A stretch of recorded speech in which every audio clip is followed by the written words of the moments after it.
So yan mga Diaz, ito yung ating in-overhaul natin na XRM 125.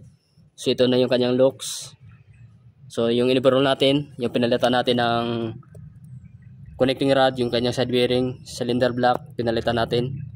So ito na sa ngayon. At kahapon, pinalign sa atin. Inalign natin yung kanyang rim.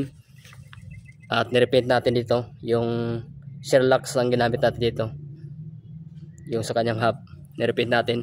So bali itong kanyang outer tube na pang Wave 125. So sa akin ito dati, bininta ko lang sa kanya. Ayan. Bininta ko ng 500. So ayan. So bali ito, papalitan pa ito. So kasi ito, hindi na tayo mag-convert ng outer tubes doon sa ating RS125. So stuck pa rin tayo. Kasi wala na akong time sa pag-aayos ng aking motor. Ayan. Sa pagpalit ng outer tube. Kaya bininta ko lang sa kanya. Ayan.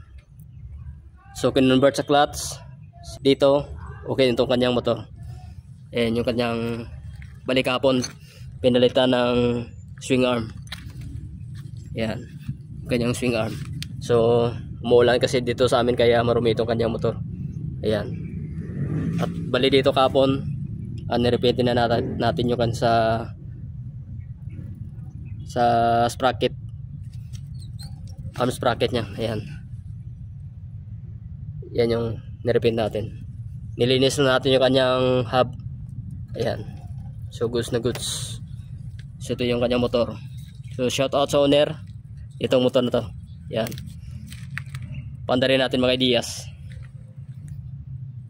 So bali ito, kinonvert lang sa quick throttle. So dito lang nilagay yung starter. Yan yung kanyang andar. Yan. Convert sa clutch.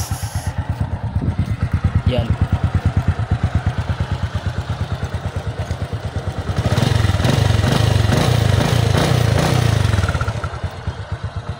So try natin patakbuhin. Yan, try natin patakbuhin mga Diaz.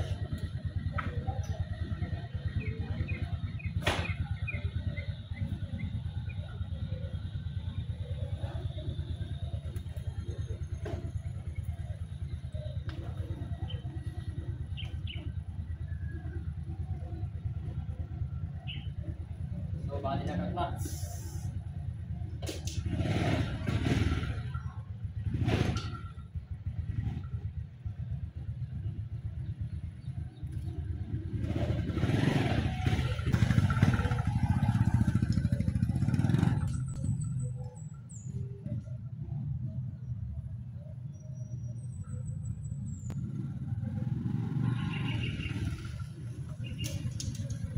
Yan, goods na goods. So goods ito kanyang motor. Yan. So napakaganda ng XRM 125. Yan. So siguro mga Diaz, hanggang dito lang yung ang update natin dito sa XRM 125 na in-overhaul natin. Ayan, goods na goods siya.